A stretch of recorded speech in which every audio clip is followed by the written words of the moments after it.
Oh, just me. Good morning. Good morning, everyone. Thanks for being here.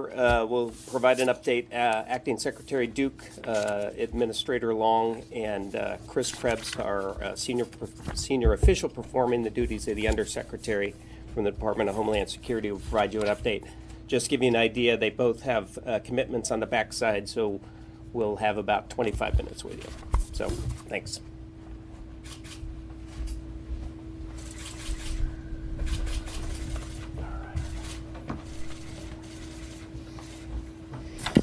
Good morning, everyone, and thank you for joining us to continue as we continue to respond to Hurricane Irma. Our number one concern today is with saving lives. The U.S. Coast Guard, Customs and Border Protection, and Department of Defense have deployed significant assets to the area to assist in search and rescue efforts. We're very pleased that the weather is allowing this effort on search and rescue. We are constrained by geography, and our bases of operation are more limited than our response to Hurricane Harvey. We are working to get as many aircraft in the air as possible. I urge everyone impacted by the storm to continue to pay attention to your state and local officials. They will let you know when it's safe to return home. Be patient. The federal government effort is working closely with our state and local partners in our response and recovery efforts. I would like to thank President Trump and Vice President Pence for their attention to this storm and their concern for communities that are affected. The White House and the entire cabinet have been very supportive of the first responders and the survivors of Hurricane Irma. A storm of this magnitude needs a team effort, and we've seen tremendous response from our federal partners. Nearly 22,000 federal personnel are already on the front lines, and more continue to deploy. We face a long and challenging road ahead, but the Department of Homeland Security, our federal, state, tribal, and local partners will continue to stand with the people affected by the storm. Whether you are in Florida, Georgia, South Carolina, Puerto Rico, or the U.S. Virgin Islands, we are here for you, and we are here for the long haul. While we are ramping up operations in Florida, for those of you in Texas and Louisiana affected by Harvey, we are still with you. I actually spoke to Governor Abbott yesterday and will continue to support the state rebuilding efforts. I would now like to introduce Chris Krebs, the Assistant Secretary for Infrastructure Protection at DHS, who is currently running our National Protection and Programs Directorate. He'll talk to you about power, water, and communications in Florida. Thank you. Good morning. Thank you, Madam Secretary. Very briefly, on the ground in Florida, we are looking at a little over 5 to 6 million customers without power. That translates to about 15 million people without power. Department of Homeland Security is working very closely with the Department of Energy and the local utilities to get the crews back in there, do damage assessments, clean up debris, and hang new lines. I do ask that everyone have patience. This is going to take some time to restore, and in some circumstances it will be a situation about rebuilding. Hurricane force winds can significantly damage infrastructure. Those crews are still down there right now getting a sense of what is going on the ground. Now with power out, power pretty much drives everything. Lights are out. There may be impacts on local water and wastewater treatment facilities. Most of those facilities should have generator and fuel supplies for a number of days. However, it is a priority. Once it's safe to re-enter, it is a priority to get those electricity crews back in on the ground. Communications is also an issue, particularly down in the Virgin Islands, but in Florida, there is some cell service disruption and maybe some wireline disruption as well. Again, same thing applies. As soon as it's safe to re-enter, those crews are going to be back in there. They should be doing damage assessments late yesterday and into today. Last thing I would add is that Hurricanes Harvey and Irma are linked. With Harvey, we had a significant amount of the nation's refining capacity offline, as well as distribution through some of the pipelines through the southeast. As a result, there may be some fuel supply shortages throughout the southeast. That's why last week the Secretary issued the Jones Act waiver to allow easier distribution of fuel throughout some of those ports throughout. So I do ask everyone to have patience. We're getting on this quickly, and we'll be here to answer questions. Thank you. All right, good morning, everyone. So it's very clear to all of us that the president's goal is to take care of people, and this is a unique event compared to what Harvey was. Harvey's damage areas were confined to about 50 counties within Texas and a few in Louisiana. This one's complex because of the multiple states involved. We also have the Seminole tribe that comes directly to FEMA for support, and then also our partners in the U.S. Virgin Islands as well as Puerto Rico. So during a complex event like this, it's very important to double down on communications, and what we're doing is to make sure that we have clear lines of communication, not only with our governors, but the state divisions of emergency management as well, including our tribal partners in the Seminole tribe. So we will continue to do that. As the Secretary and Chris Krebs have both said, this is going to be a frustrating event. It's going to take some time to allow people back into their homes, particularly in the Florida Keys. If you look at what happened in Florida, obviously Monroe County took the brunt of the hit, and a majority of the homes there have been impacted in some ways, with several of them destroyed and many more with major damage. So we're having to go down and make sure that it's a safe place for people to return, so that we don't have loss of life after Irma passes through. So the bottom line is that later today I will be headed to Puerto Rico and the U.S. Virgin Islands to meet with both governors to make sure that we're on the correct pathway to recovery there.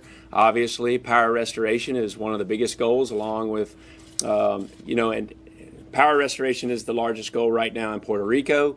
There were over 1 million people without power. We've made a lot of progress, and that's down to around 300,000. That will continue to improve. For the U.S. Virgin Islands, we're directly working with Governor Mapp to understand his issues as well.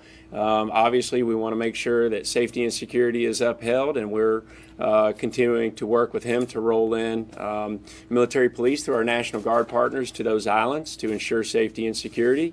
We're also pushing a lot of commodities forward. We've established air bridges through our partners with the DoD and the Navy with the ships that are offshore there. And we continue to understand the life sustainment missions to support our partners in the Virgin Islands. Moving to the continental United States, the President, as you all know, moved very quickly to put forward presidential disaster declaration. It's very important, specifically in Florida right now. The counties under individual assistance declarations, there's quite a few, so I want to read those off. Broward County, Palm Beach, Clay, Duval, Flagler, Putnam, St. John's, Charlotte, Collier, Hillsborough, Lee, Manatee, Miami-Dade, Monroe, Pinellas, Sarasota. These counties, right now, if you're a citizen in those counties, you can go to disasterassistance.gov to begin registering for assistance if you've received damages and are having hardship. And in some cases, the first line of defense is file your insurance. When you're allowed to get back home, file your insurance. Not only your personal insurance, but also through the NFIP program, the National Flood Insurance Program. If you're a policyholder, once you return home, please, call your private insurer to activate that policy if you've had damage, and we can begin the process to have money flowing to help you in that regard. The other thing here is that we're also watching the continuing situation in Jacksonville. Overnight, Jacksonville and the areas around the St. Johns River were heavily impacted. We're still conducting some life safety missions in and around that area because of the flooding. We were very aware of it last night and continuing to support our state and local partners there. Again, this issue is passing through. There's large-scale power outages and almost 1 million people in Georgia without power today as well. But we have been working with our partners at the Department of Energy to pre-stage power crews, not only in Florida, but all over the southeastern United States. But let me reiterate, it takes a long time for this infrastructure to come back up. It may take multiple days, if not weeks in some areas, as we've been saying before the storm hit. So with that, one final graphic that we have up here is our force laydown to show how dynamic this response is. But as I have said, and as the Secretary reiterated, it's all about communication, clearly identifying how to support our state and local partners, and that's exactly what's taking place today as we start to turn the corner and provide a road to recovery. So with that, we'll open it up to any questions. Yes, ma'am. Okay. So scientists say these massive storms only get warmer in warmer water linked to climate change. The Department of Defense has said that the U.S. must pay closer attention to climate change. As the head of the agency who has to respond to these sort of massive storms that require your staff to be on 24/7 for days at a time and essentially wipe out the budget, do you feel that the government needs to focus on climate change in a broader way at this point following these storms? I think the government needs to definitely focus on disaster resiliency twofold. Disaster resiliency, the only way we achieve that is that we have to create a true culture of preparedness within our citizenry. We have to help them understand their true vulnerabilities based on where they dwell and where they work. And it's not just getting supplies for 3 days, as many people are learning how important that is. It's also having the savings account for 3 to 6 months to overcome simple emergencies as well as the disaster, to activate insurance policies and everything else. When it comes to the infrastructure side, I think we do have a long way to go.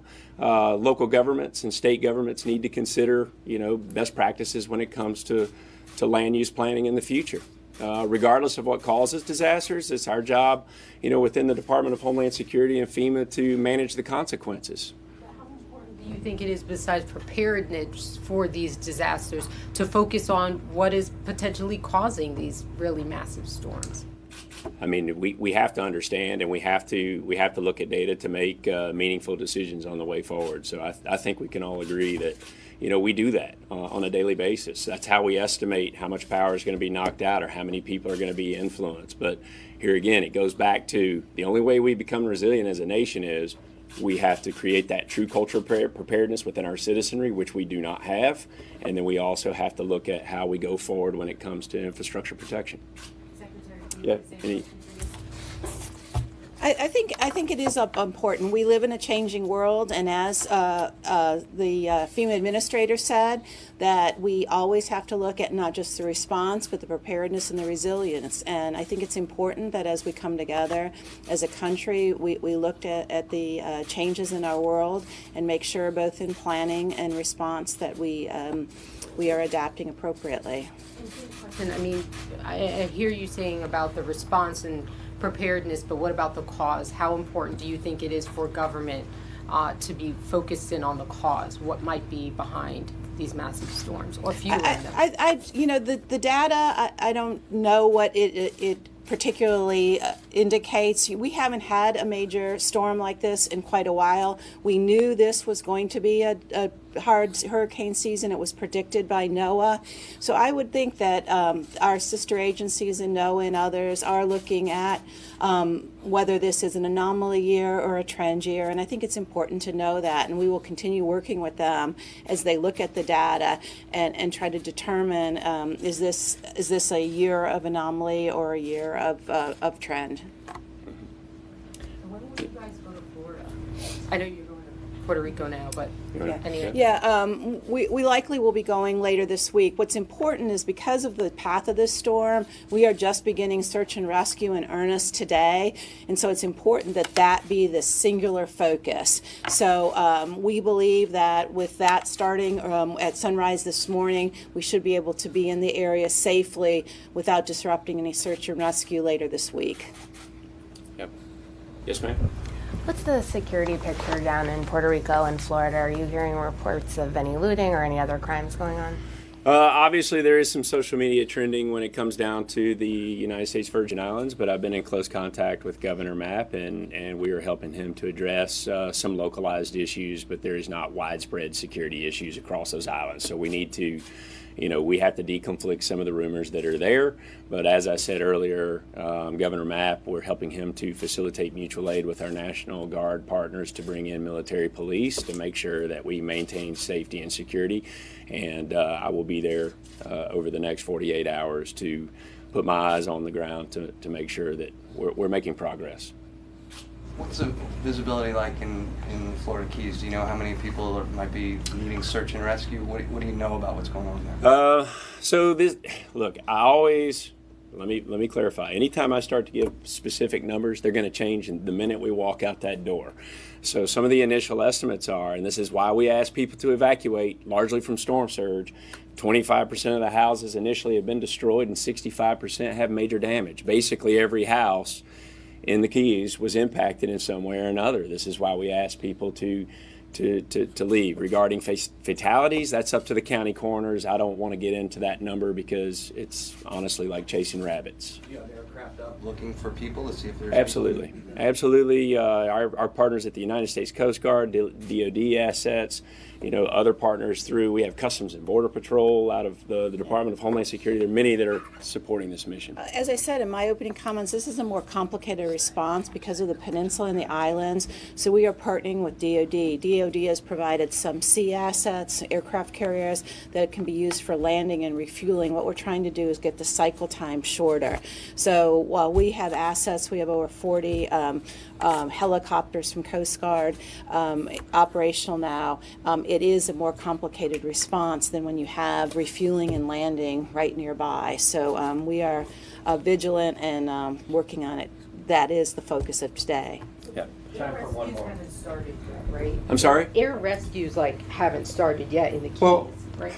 Yes, they have, but this is different. So in portions, yes. I mean, obviously air rescues have happened, particularly in the U.S. Virgin Islands, and as not only our Florida National Guard, the Florida National Guard's heavily involved. They've been providing rescues, but this is different than Harvey. This is not a flood with standing water. Storm surge comes in, inundates, destroys, and then quickly recedes. So in many cases, you're not going to see all of the helicopters that are necessarily needed. We're not plucking people off of their houses and different things. This is not as nearly as big a swiftwater rescue issue as Harvey was. So these two storms are dramatically different.